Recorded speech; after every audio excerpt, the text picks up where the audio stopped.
Hi Not Board Gamers and welcome back to Not Board Gaming. I'm your host, I'm Mark. Now in today's episode we're going to be looking at a game from one of my favourite designers. And it is a game that was released to Kickstarter backers fairly recently after a successful Kickstarter campaign last year. Also, it has had some retail release as well, so if you didn't back it at Kickstarter and you put a pre-order in, you have been able to release it. The game is by one of my favourite designers, of course, that is Vital Lacerda, and if you watch the video I did with Luke Hector, the Broken Meeple, recently, link is right up there, you will see that we spent over 2 hours discussing all of the Lacerda solos, including the game we're going to discuss today. So designed by Vital Lacerda, published by Eagle Gryphon Games, and of course that means that marriage of Vital Lacerda and Eagle Gryphon Games means the component quality is off the charts, and it is an absolutely stunning game to look at, and that is helped in some way by the artwork by Ian O'Toole. And very importantly for this channel, as Not Board Gaming is a solo-based channel, it's got a solo mode, and it's the first Lacerda solo mode by David Turczi. So David Turczi works in conjunction with Vital Lacerda to create a solo mode. And what game are we talking about? Well, of course, you know this already from the introduction and from what I spoke about. We're talking about Kanban EV, the kind of reimagining of Kanban by Vital Lacerda, artwork by Ian O'Toole, published by Eagle Gryphon Games, with a solo mode by David Turczi. Right. So Kanban EV is the reimagining of the 2014 game Kanban Drivers Edition, which was originally published by Stronghold Games, and what Vital Lacerda has done is reimagined it and redesigned parts of it for a new audience. That audience also includes solo gamers, and of course now it's not with Stronghold anymore as Drivers Edition was, and it's with Eagle Gryphon Games. It allowed it to fall into the Eagle Gryphon canon, which is this beautifully designed with these games with these wonderful components, thick quality pieces, dual layered boards, fantastic wooden components, and if you opted for them as well, and they were a little bit of an additional cost, you can also get the metal cars. More about those later. So what is Kanban EV? Well, Kanban apparently is the Japanese word for billboard. Doesn't mean much, but it's part of a just-in-time management system, which is used in lots of manufacturing processes around the world. And this is particularly for a automotive factory, so you're going to be building and manufacturing cars. And just-in-time is a way that an inventory control system where parts are delivered to a production line just in time so that the cars can be manufactured and pushed out, so you're not keeping extraneous amounts of stock. And that's essentially what this game is. You're going to be playing a worker at the automotive factory, trying to maximize the efficiencies here, trying to get the right kind of plans for the cars and upgrades for the cars, and test the cars out on the track, bring stock in and rotate the stock and push the cars through the factory, push it around the test track, and try to score the most opportunity points possible. As a bonus in the solo game as well, you're going to be playing against 3 AI.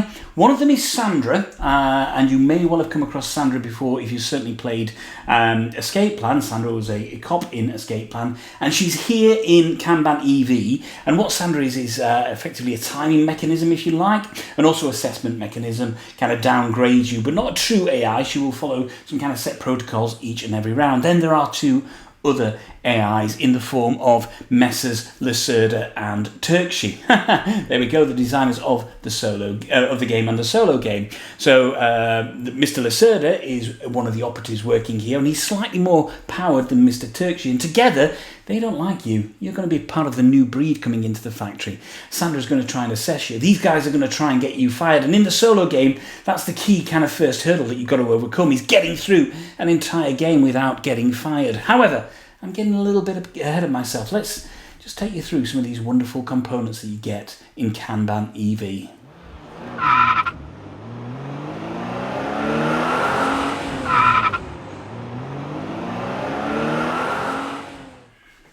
One discussion point that always comes up with all Eagle Gryphon Vital Lacerda games is cost, and there's no denying that these games are an investment. And one question I get asked a lot as a solo gamer is, are Vital Lacerda games worth it?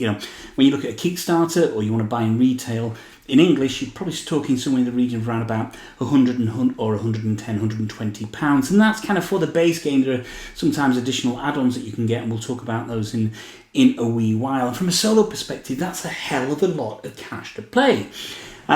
Whether it's the right for you or not, I probably suggest you watch that video I did with Luke at the Broken Meeple, which I mentioned earlier, where we discussed the pros and cons of all the Vital Lacerda solos. It's not for me to say as to whether these games are worth it for you. However, from a production point of view, from a production perspective, the quality is absolutely outstanding. You know, as this becomes standard now, you're going to get some wonderful dual layered player boards, and these things are really sturdy, really great. They're kind of individually signed, obviously it's printed by Vital Lacerda on the back, and they're dual layered, which really helps with the flow of the game because there are quite a few components that you need to put on there. And speaking of components, everything that needs to be wood is made of wood, from some kind of chunky meeting components to this kind of timer tile here for your end of week performance, or maybe the actual meeples themselves. There we go, that's kind of my worker meeple.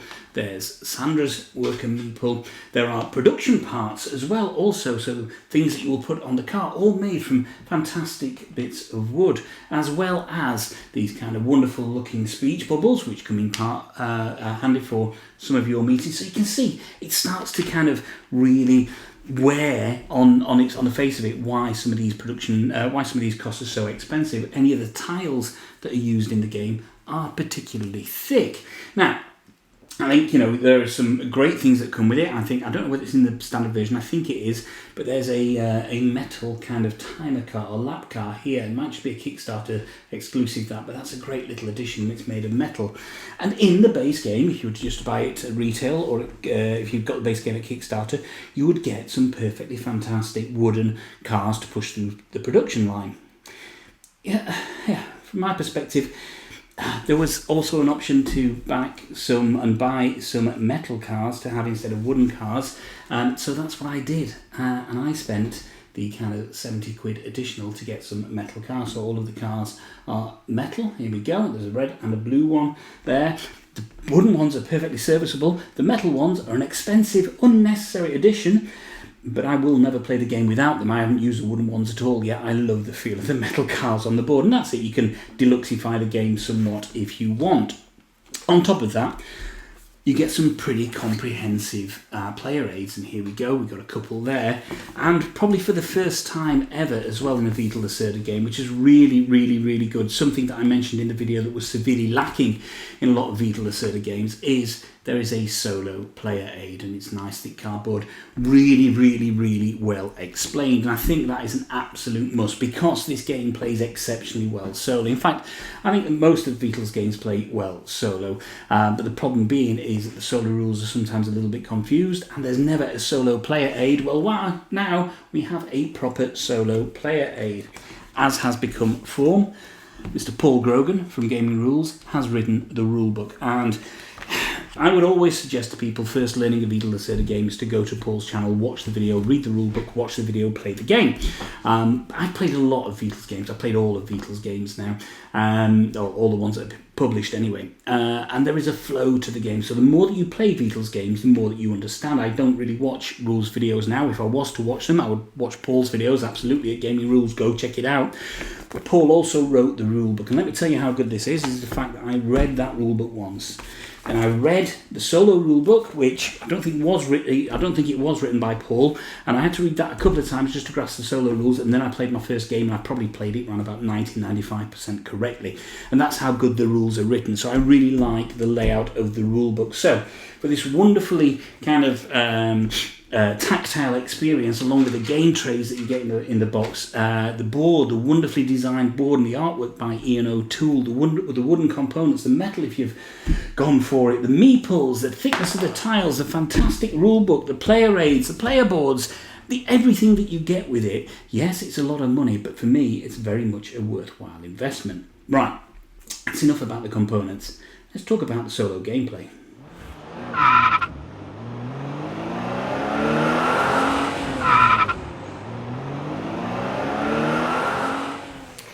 So, for the solo game, following a trend that was first seen in Escape Plan, you're going to be playing against multiple AIs. Now, in Escape Plan, you were playing against Costa, who was a true AI, and Sandra, who was a detective, who was more of kind of a blocking mechanism and went around to buildings to stop you going to the buildings and getting the benefits, and potentially just impeded your progress. Here, what's happening is David Turczi has picked up on that escape plan concept. I'm not saying that was the true reason behind it, and kind of expanded that, and you're going to be playing against 3 AI. So if we class Sandra as an AI, although in reality she isn't, she follows some predetermined moves that are set out on her card. We also then have, as I mentioned, Mr. Lacerda, who's the black meeple, and Mr. Turczi, who's the white meeple. Now, with the solo game, the kind of aim of the game is more or less the same, but it has a bit of background story. So, you have just been hired at the company. Your productivity will be measured, and if it is lacking, your employment will be immediately terminated. Sandra, your manager, has assigned 2 of her best engineers to measure your productivity during your probationary period. So, you're kind of in the probationary period during the solo game. Please meet Mr. Lacerda. Here we go. And Mr. Turczi, Mr. Lacerda, is a senior engineer and a man of great repute. He performs his tasks well and only after careful consideration.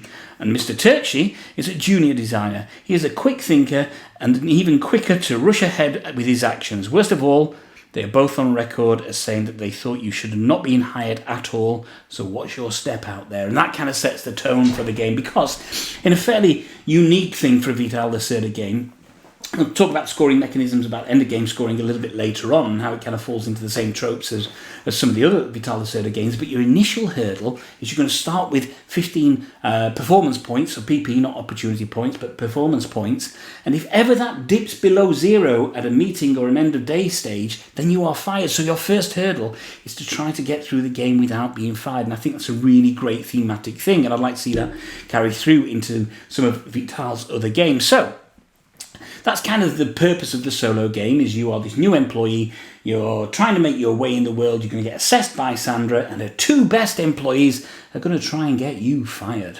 I'm not going to go into a deep how to play here. It's not the format of my videos, and if you really want that, please go and check out Paul Grogan's gaming rules videos. I'll just give a very brief overview on what this and how the game works. Now, there's a common misconception that Vital Lacerda games are worker placement games, and I was corrected on this fairly recently by Luke at the Broken Meeple, and they are in fact action selection games, because generally you've only got 1 worker. So technically you are placing 1 worker, I suppose, but that worker will then be placed to determine a number of actions. So I agree with that. I think they are action selection games. And what happens is generally one action kind of links into another action. You'll link them all together in various ways and dropping in at various points on them to try and maximise the efficiencies within this car factory, push cars through the manufacturing side by adding parts to them. To do that, you've got to kind of get the parts in the first place, so you go through logistics there, and maybe you only know what parts you want to pass through because you've got to go through design to get a particular design car. You'll push them through manufacturing, maybe get points that they push through there, push them onto the test track, which acts as a timer in the game as well, and then you could have the opportunity at some point, if you've got the right plans, to take the cars from the test track and put them into your garage space on your player board, and that can help you towards your end game conditions. So maybe we start off, I don't know, in design here, and we place our worker meeple on one of these 2 spaces each. Each of the 5 actions, 1, 2, 3, 4, 5, has has 2 spaces. The top space is the less amount of moves, and the bottom space is the more amount of moves. You can increase that by having something called bank shifts. And they kind of you can get those periodically throughout the game. But the reason there's 2 is that either Lacerda, Turczi, or even Sandra herself can be on those spaces, and therefore you may have to take the lesser option. Then you will choose that. Maybe you will choose an action to get some training points, because one of the things that you want to do is try to not be last in a lot of these areas. And because as Sandra passes through these, she does on a periodic basis, she's going to assess you, and if your last space on where she's going to be assessing, then that has some penalty actions which could cause you to lose the game. So maybe in the early game you want to kind of spend some training points to move up so you're not in last place. But I think, insider tip, just be aware that you can't beat Sandra on every one, and you are going to get assessed, so choose the ones that you're going to get assessed on and play your game around there. So in design, what you can do is pick a car design. Here we go, so you can get a design from there. The bonuses, when you get a design, that goes into your garage, and you can either upgrade that or use that to get a car. If it's been manufactured and pushed onto the test track, you can use that to get a car, but you can't do that without having that. So you can see that suddenly you're linking pushing cars through the test track to having the right design, or maybe upgrading. Now let's move on to that. To upgrade, you're going to need parts, and to have parts, you've got to have parts in the warehouse. And this next space is logistics. So what happens here is this allows you to restock the warehouse, because you're going to have a couple of these cards and you get to choose them, place them on the board accordingly, and it explains in the rulebook how that happens. Restock there and take some parts from there as well, which is really good, because you're going to need those parts if you want to upgrade them or manufacture cars. And why would you do that? Well, here we go. If we go into assembly, if you got the right part for a car, so here we go, we've got a purple part here for cars, and let's say we put it behind the blue car here. So that's going to push that forward. There we go. And you can see that we're starting to fill up that assembly line, so we've already got 3 blue cars on there. If I was to add another part to there, I don't know, say a green part to there, and we added yet another car, that would push that potentially off that assembly line. There we go. And a couple of cars. That goes onto the test track behind the test car. There we go. And suddenly we've got cars on there if we've got the right plan. So I mentioned the blue plan earlier, that we can potentially buy from there, put it into our garage and start earning performance points that way. So you can see the actions are starting to stack together. We've gone through design, we've gone through logistics, we've gone through assembly. Here we have R&D, which is research and development. What this allows us to do is potentially upgrade. So if we've got that plan, we can add the relevant part to the particular car. So if I've got the green part here we go, I'll just grab one from the tray. Got the green part, there we go. I would add it onto the blue car. So there we go, choose one of these, get 3 performance points, 1, 2, 3. Flip that over, and then at some point, if I've got the car, I would be able to put that in the garage above the car. Has more opportunity points, probably get another 2 points there.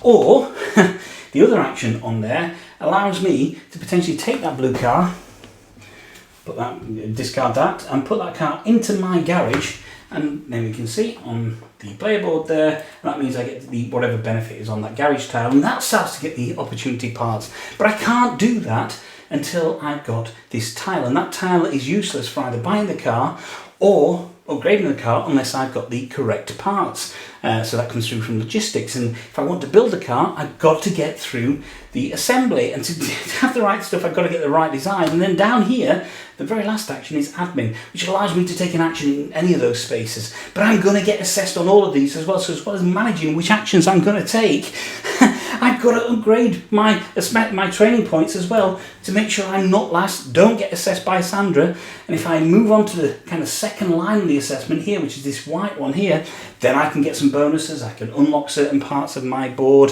If I get right to the very end, what I can do is get this kind of opportunity tile here, and that gives me another bonus. There we go, that one would have given me, there we go, where is it? That one would have given me a whole 2 performance points there, so that would have been more points for me. So there's lots of things that you've got to consider, as there is in any Vital Lacerda game. You're never just playing one game. But that's just my action. Let's talk about the AI's actions in the solo game. I want to really talk about now about the solo mode and about what David Turczi has done with Vital Lacerda here to create something which really kind of complements the game and makes you feel like you're playing against physical opponents, which is very difficult to replicate in a solo game. There are a couple of decks of cards that you will use in the solo game. You've got this deck of cards here, which you're going to create a column of 3 cards there, and also these cards which determine which of these cards are going to get chosen. Mrs. Lacerda is here, and Turczi is here, and Sandra's over here on her desk for the first go. And they also start with kind of 3 production tiles or 3 card design tiles there at the beginning of the game. There may be added points to them as they go through the game, as they upgrade those and get kind of the points on the back of them there, and also they get kind of bonuses at the end of day meetings for those as well. For any of those they've got there, they will also get some cards from the production line. They will also start collecting parts here as well.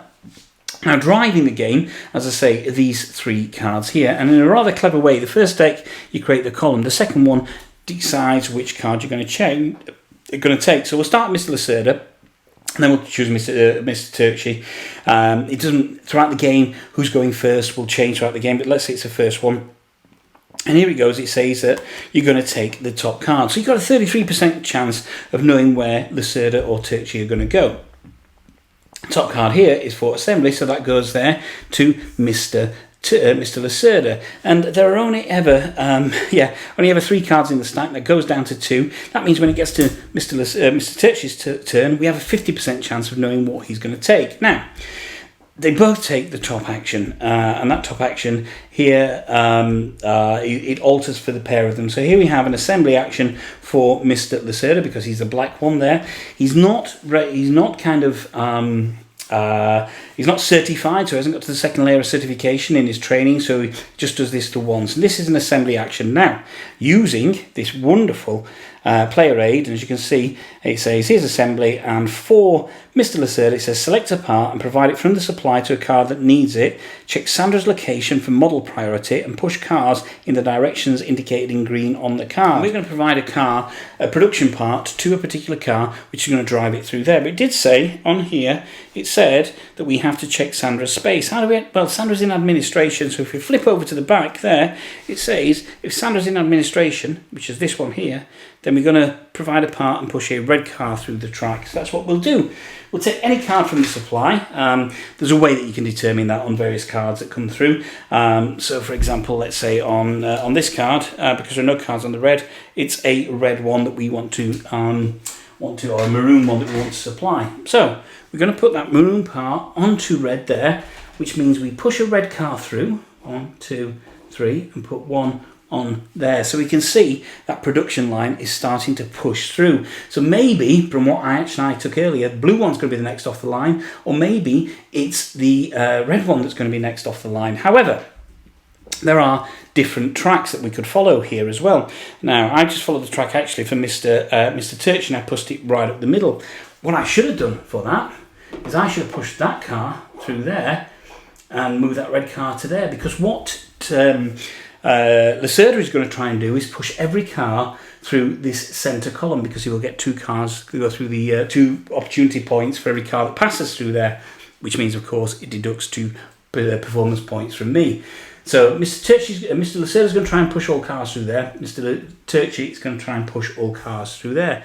So that could be effectively Mr. Lacerda's turn, except we haven't really done it correctly, because what I would do is I would place Mr. Lacerda on the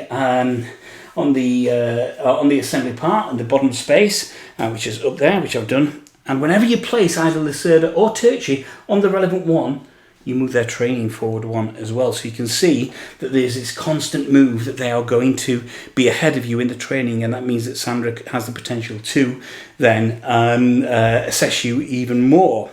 So we get down to the next one there. We have 2 cards left in the stack. We've chosen one for Mr. Lacerda. Let's choose Mr. Turczi's card. And there we go, 50% chance, and it's the bottom one. So he's going to take a research development action. What does that mean? Well, here we go. Under Turczi here, on the white action for research and development, upgrade a design from the college shared stack and advance that part value and gain PP. We are going to move Mr. Turczi up here, and he'll take the top space to the research and development stack, and of course, because we've moved him there, he's going to move his training on 1. Then we're going to upgrade from here. So here we have the top card, top design in his stack, which is this particular card here. Let me just focus on that. There we go. And they're going to upgrade that. So we're going to get a blue part from the supply, because it was a red design, as you can see. So we're going to place it on the relevant part, and they will always try to take the victory points first. So that does that. That's going to move that up there, which automatically gives them 2 points off me, and also they're going to upgrade that card as well, and when you flip that card over, they get an additional 2 points off me, and that's an upgraded point in their stack. What happens is, after their goes are done, we discard those cards, we keep the card that wasn't chosen, we add 2 more cards to the column, there we go, and in the next round, depending on where they go, we're going to choose, again, using these cards, which card they're going to use to dictate their round, their go. And that's it. That's how the solo plays. So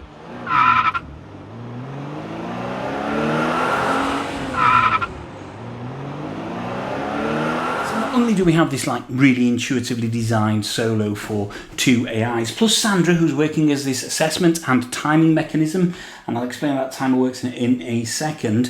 You've got Lacerda and Turczi actively gunning against you. They are taking points from you, and I think that's a really important point to get across. Unlike any other Lacerda game, the Lacerda and Turczi, their initial aim is to drop you down below 0 points at any one point, because if it gets to the end of week scoring, end of week scoring, or you get to the end of a meeting and you're below 0 points, that's it. That's game over, and that's their initial primary aim. Once you can get over that hurdle, then you can start thinking about victory points and how you kind of get towards the kind of various tiers on victory points. So what happens is there are two effective kind of criteria where the game can be over. You have your end of week scoring round, which is this wonderful wooden marker here, and that happens when Sandra works through all of the kind of the various actions on here, so whether that's R&D, assembly, logistics, etc., and gets back to administration. Once she's worked back to administration, that's it. That will trigger an end of week scoring. Now,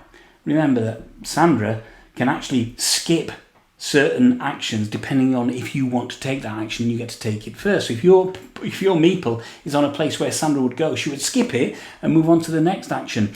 It could also be that maybe Lacerda or Turczi are on those as well, so you can potentially skip 2 actions, though that's very unlikely, and that can speed up that timer for you. So not only are you trying to maximise your goes and go wherever you can to get the maximum flow out of your game, but you're trying to potentially stop Sandra kind of rattling through her working week too quickly, because sometimes and most times it's really advantageous to delay that kind of end of week scoring. And when that happens, you're going to get scored based on the number of kind of upgraded and tested designs that you've got.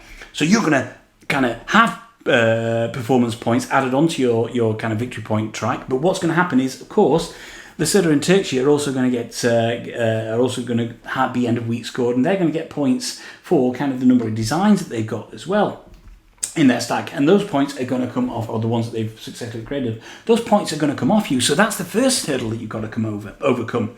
The second one is the meeting marker. So what happens here is you've got a little test car, and whenever you remove a car from the test track, it moves that forward, or Sandra will move it forward, and there are 2 spots on the board, and if that ever hits one of those 2 chevron spots, and when it does, you put the meeting on it, and at the end of the go, what happens is a meeting takes place. And this meeting is this rather slightly convoluted process, admittedly, where you have these kind of meeting goals cards that are on the board. There are 4, and then you have a number in your hand as well. And you're going to place some speech bubbles that you may have earned throughout the game on these cards, and you will score points according to that. But also what's going to happen is Lacerda and Turczi are also going to place speech bubbles as well. Turczi places 3 each round, each meeting, and there's only ever potential of 3 meetings. And Lacerda will place 1 in round 1, 2 in round 2, 3 in round 3, etc. So, for example, on this particular card here, if you got some banked shifts, I don't know if you can see that there, if you got some banked shifts, and I can place my speech bubble at the top, I will get 3 times 2 points for every banked shift I've got there, so I can earn a maximum of 6 points then. However, if I haven't got any bank shifts, I could block that space, but maybe I've chosen another objective that I want to put my speech bubble on to earn points, and this one's left free, and it may well be that either Lacerda or Turczi are going to choose that, and what they will do is they will just automatically place a speech bubble, they will place a speech bubble on the highest scoring point on there, and those points are going to come off you. So each end of week scoring, or each meeting that happens, is the opportunity for you to be less than 0 points. And if at any point at the end of an end of week scoring or a meeting you're on 0 or less points, that's it. That's game over, man. That's game over. And so that's the first hurdle, is getting over that. Then we can concentrate on the tier system then. So at any one point to end the game, the kind of final thing to end the game, if you've not been fired, is that there has to be either 3 end of week scorings and 2 meetings have taken place, or vice versa, 3 meetings and 2 end of week scorings. When it's 3 and 2, that's it, that's game over, and then you can do your final round. If you haven't been kind of assessed to below 0, that's it, that's the end of game scoring. But bear in mind, everything that Lacerda and Turczi do are trying to drive points away from you. So that's kind of the flow of the game, and as you can see, there's a lot going on here.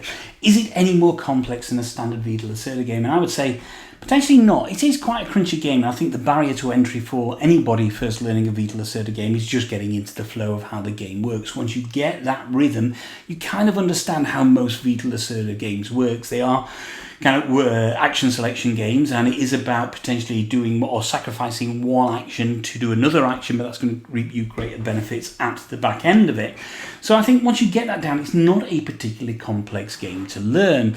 Certainly the ease of the rule book, reading the rule book and the access to Paul Grogan's gaming rules videos makes it very accessible for a lot of people. In terms of player aids, I think these are excellent, and from the first time, as I mentioned a couple of times in the Vital Lacerda game, we have this proper true solo player aid, which I think is an absolute must, and certainly kind of speaks to the fact that this game has been thought about a lot from a solo perspective. I think what David Turczi and Vital have done here in terms of developing the solo mode is managed to replicate as much as possible a kind of multiplayer experience by playing against other Lacerda and Turczi bots who are trying to kind of get you fired and trying to steal points from you. That's not how every multiplayer game works, obviously, and sometimes it's just about everybody's trying to maximise what they do, but here they're trying to take stuff from you. So they've replicated as much as they can, and I think created a fairly unique experience here as well. I like the fact that we have these fairly simple to use cards, which kind of just, you create a stack of 3, and then these other cards drive which cards you take from that, and that drives the actions. And those actions are so clearly laid out on here that after a while, after you've played maybe 3 or 4 times, you find yourself even referencing this less and less. The actions of Sandra, I like that mechanic. I like the fact that that is one of the timing mechanisms. I like the fact that I'm never going to play a game where I'm not going to be assessed, and that's okay. I'm going to lose points at some point. There are mitigation strategies, but if I try to excel in all areas, in terms of my training, what happens there is I'm not going to potentially have the ability to, get some designs or build cars or upgrade cars or get the right parts into logistics here. Now, and I think that is the beauty of the game. Let's strip away all of these wonderful components and the fact the artwork is absolutely outstanding, the fact we have these wonderful chunky wooden meeples and the metal cars if you've gone for them. The core gameplay mechanics here are so silky smooth. I have zero interest in cars. I have a car, I have a hybrid actually, so Kanban EV is fine for me, but I have no interest in cars. I know plenty of people out there do. I have worked in manufacturing in the past. I'm aware of things like just-in-time, etc., so the concept wasn't totally alien to me. My fear about this game was that it was going to feel like a day at work. So after I had a day at work, would I really want to come and play a game about working? However, first time I played it, that was really quickly dissipated because it feels like this really gloriously defined puzzle, this interconnected, interlocked puzzle that just works so well. I can see many paths for victory. I can't capitalise on them every time because my brain is just, I tend to lose Vital Lacerda games more times than I win them. I'm okay about that. As I said in the video with Luke, this is more about the journey than the destination for me. So I think, when we strip the game back, we take away all this extraneous stuff like the wooden chunky tokens, meeples, and metal cars, dual layered boards, etc. The game still has to stand, and for me, it does. I think it's from a solo perspective, it's a wonderful marriage of Vital Lacerda's unique and visionary insight into how action selection games work and how the Euro games work. And nobody does it quite like Vital. And I think that's a really, really important thing here, is it has the Vital Lacerda DNA running through this game. And nobody does it quite like him. I don't think anybody should try to as well. It is a beautifully constructed game, which is massively, massively complemented by this solo mode by David Turczi, which just slots right into the game. It really does. If you know the base game, then you will be able to play the solo game very, very, very, very, very easily, and you will feel like you're playing against other people. These cards which choose the actions for you, and there are also then a number of kind of difficulty modifier cards which you can kind of choose and add to your game as well. So if you're finding the solo game too easy, what you can do is choose some of these difficulty modifier cards and make the game harder for yourself. And I think that's a really nice thing to have as well there. So you've got tons of replayability here. It's not a game that you're going to solve instantly because of the random actions of Vital and the Turczi AIs. Is it solvable? Yeah, you will get into a rhythm, but by all means, from a solo perspective, then start adding those modifier decks into there, and suddenly your game will change ever so slightly. So for me, it's I love this game. I think for me, it's my favourite Vital Lacerda game. Is it perfect? Well, of course it isn't. So come on, Mark, you really, really like this game. Why isn't it perfect? Well, of course, no game is perfect. And I think like any game, the amount of enjoyment you get out of it is dependent on kind of how much you buy into the actual concept of the game itself. Now, I say I don't have any particular feeling for cars and car manufacturing, so concept and theme for me kind of fell flat in terms of what did that excite me about the game. No, I got this game because it was a Vital Lacerda game, not because it was a game about car manufacturing. So, if you have zero interest in cars and potentially zero interest in Vital Lacerda games as well, then this game is not going to be the game to sway you, unfortunately, there. And that's not the end of the world. Of course it's not. You've got to know exactly what you're going in for when you get a game, when you spend kind of £100 odd pounds on a game. However, kind of a couple of the key things which just potentially needed a bit of a tweak and a bit of a rethink is, the main rules, absolutely fantastic, absolutely great. And the main rules, I think, the solo rules, as I mentioned at the beginning, I read the main rule book once. I've read the solo rule book a couple of times, and also had to reference BGG because there were a couple of edge cases in there which kind of just could have done with a bit more clarification. I think the key one being the kind of meeting structure when you're when Lacerda and when Lacerda and Turczi are placing their speech bubbles. I say one places them right to left, one places them left to right. It doesn't really cover what happens if they, do they continue moving? If there's another speech bubble on there, do they skip that over? So you go onto the BGG forums, then, the designers, both David Turczi and Vital, are very active on there, as are the playtesters and people that helped with it, people like John Albertson and Nick Shaw, etc. Great people who will get there and kind of help you along with your queries on the solo rules. But I do think that the solo rule book potentially could have done with another pass through. It just a couple of edge cases which just make you go spinning into other areas, which is just a little bit of frustration based on everything else that's in the game. The other thing is that of course, and I see in here, there we go. From a solo rules perspective, is the scoring mechanism. If you watch Luke and I's video on the solo modes, you know that both of us have a bit of an issue with the tiered scoring that happens at the end of most Lacerda solos. And that is no different in in Kanban EV, because as we can see here, there are a number of ranks of scores that you have to get, as to whether you finish kind of an intern, an assistant supervisor, factory manager, a CEO, or a musketeer. And these detract a little bit away from the enjoyment. I like the fact that they exist, because if you get better at the game, then absolutely these are things to aim for. But there's no kind of thing for just beating the game. There's no kind of accolade, there's no reward, there's nothing here that says kind of, hey, great, you didn't get fired, and therefore you've done okay. Now, what you can do is, if you find you didn't get fired, you've got 1 production point to be an intern, but you must have 2 or more tested designs. But maybe on my first game, I just wanted that boost of just beating the game. And, so this tiered system, I can see why it's there. I understand why it's there. I just wish that this was an additional kind of stretch for people and didn't become the be all and end all, because if you're really gunning for these tiers, they absolutely change how you play the game. Some of them may seem kind of, when you look at them to start off, you maybe a little bit off-putting, because you think there's no way that I'm going to be able to end this game with 50 production points, 5 different cars, tested designs that have a total value of 30 production points or more, 8 or more bank shifts, and 5 certifications. My God, if I've been playing that and I had 8 or more bank shifts, surely I would have used those bank shifts to get more cars, and therefore I wouldn't be in that position to do that. So the tiering system creates its own problems. And at the end of the day, it's not the end of the world, but it's just an addition, just kind of a little bugbear there as well. Cost-wise, I think we have to talk about the cost on any Vital Lacerda game. It is a question I get asked a lot. I have every Vital Lacerda game from Eagle Gryphon Games, and I also have CO2 Second Chance from Stronghold Games as well. And these are big and beefy and expensive games. So are they worth the investment? I'm not going to answer that for you, because there's no way I'm going to tell you as a solo player to go out there and spend 130 quid on the solo experience, or 120 quid, whatever it's going to cost you on the solo experience of Kanban EV. As much as I like this game, as much as I love this game, I think it's a fantastic game.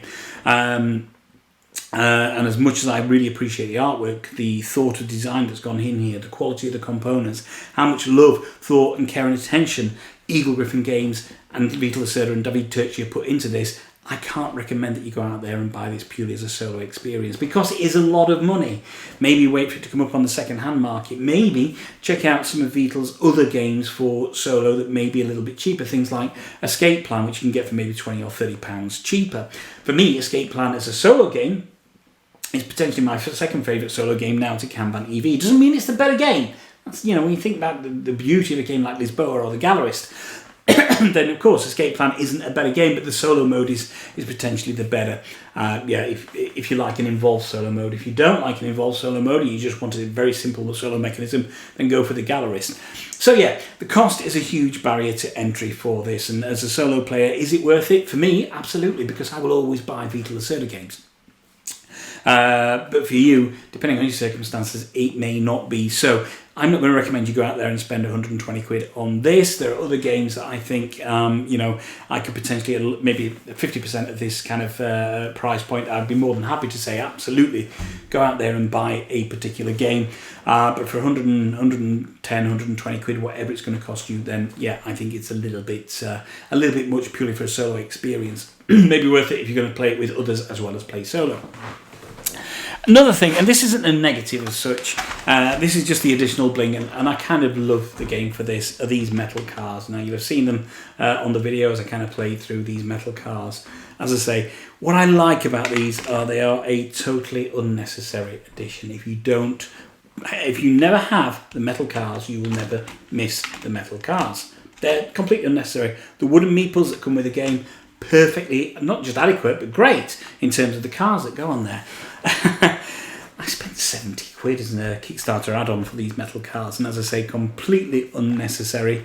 I'll never play the game without them, though, because it just feels so good in my hand. I can understand why they went to standard edition, because that would have pushed the price of the game up even more. Are they worth 70 quid? Probably not. I don't know. I've no idea. But I'm glad I've got them, and I will never be getting rid of the metal cars. But if you're already spending 110, 120 quid on a game, do you then need to spend another 70 quid on some metal cars? Probably not. Definitely not. Definitely not. But I love them. They're utterly fantastic. But don't go spending 70 quid on my love of these cars on the metal cars. Please, please, please remember that is practically the price of a Vital Lacerda game on its own there. I can understand why they're there. I love the fact that Eagle Gryphon have done them. I love the fact that I spent a stupid amount of money on getting them. And they're never leaving my collection. But yeah, completely unnecessary in terms of additions to the game. So, in terms of negatives, I think, is the game solvable? Maybe that can dissuade from your kind of long-term or longevity on it, if you like. And that's, I suppose, the reason that we have these additional difficulty cards, and also the tiered scoring system as well. That kind of moots the solvability of it there. But I think that, after you've played it quite a few times, I played it maybe half a dozen times now. I'm okay not playing it for a few weeks, but I do think about it a lot. I want to go back in there. The solo rulebook maybe just needed a bit more work on the solo rulebook. There are some edge cases. I think it was written by people who know the game, trying to think about people who don't necessarily know how to play the game. I'd like to have seen that pass through people who potentially had never played the game before and said, right, here's the two rule books. What do you do? I think that would have been potentially a better way forward there. Price, solo rulebook, the edge cases in that, and the replayability are kind of the negatives on here. But I'm scraping kind of the bottom of the barrel because I do think it's an absolutely wonderful, wonderful game.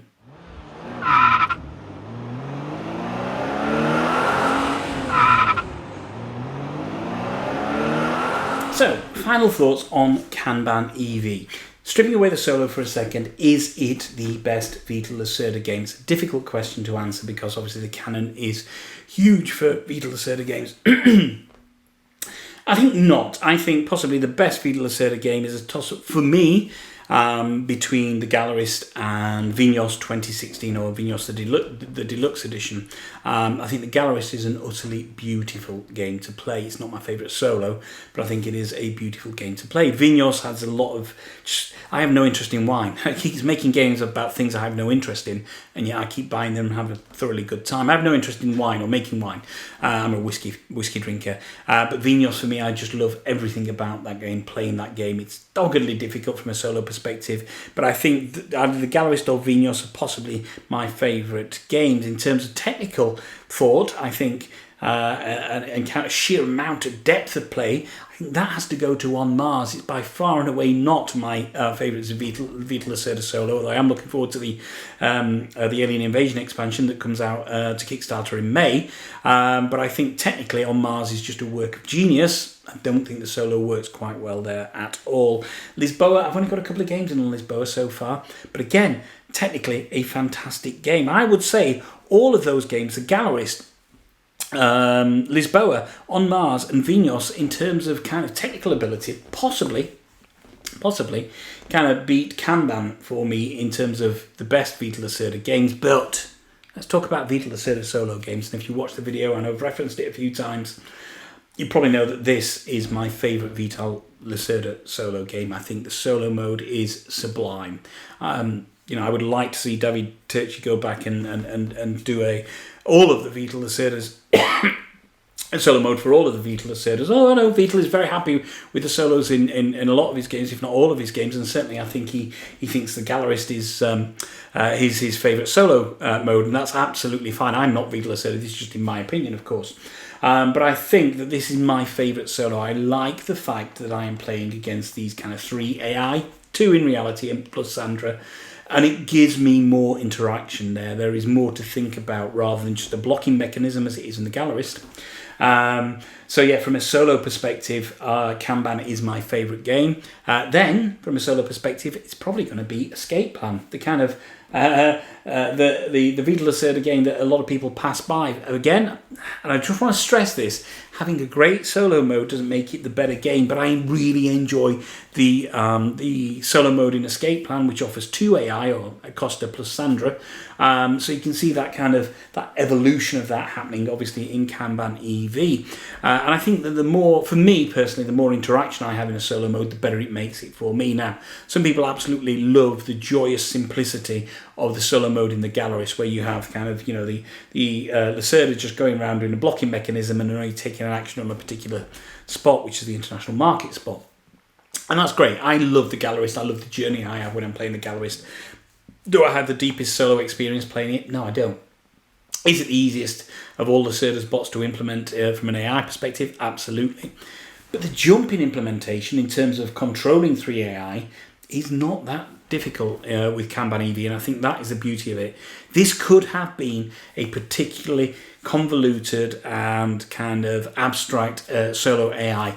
Think about On Mars solo AI, where there are so many micro rules to manage that becomes this constant looking up in 3 different rule books and without reference sheets to play the solo version of On Mars. Unless you play it frequently and often, then you're just going to have this. It's going to be a game more about referencing and resolving ambiguities in a very ambiguous way in itself. So that's where solo mode potentially goes a little bit wrong for Vital Lacerda. Where it's gone absolutely right for me is Kanban EV. It's a wonderfully structured solo game which provides a significant challenge. The replayability is there. Obviously, the quality of the components is off the charts. We've spoken about the rule book and the barrier to entry. I think the beauty about Kanban EV is when I play the game, I can reset it in a couple of minutes and start all over again. Some of Vital's games take a little bit longer to do that. With Kanban EV, it's just a case of resetting a few things and starting all over again, which is just absolutely fantastic, and I really like that. It takes a little bit of time to set up, a little bit of time to stare down, but you can play 2 or 3 games on the bounce and you're quite happy just spending 10 minutes or so for it. So, we're in March of 2021 now. This is my second favourite solo release in 2021. The other one I've not reviewed yet, and and that is, it's another David Turczi game actually, and it's Anachrony, the Infinity Box. I'd held off on getting Anachrony for a long time, but that is my favourite solo release of 2021. This is my second favourite solo release so far that I played in 2021. Where will it rank at the end of the year? I still think it's definitely going to be within the top 10, maybe certainly within the top 5, I think, as well. Maybe top 3, who knows? I enjoy it that much. There is a beauty here with Kanban EV. So, if you have the funds and you are conscious that it's an expensive game to buy, and you're conscious that it's a bit of a time sink to go in, and conscious that you're going to play your first couple of games a little bit wrong, and may have to reference something on Board Game Geek, etc., on the forums, then it's a hearty recommendation for me. I think it is Vital Lacerda's best solo game.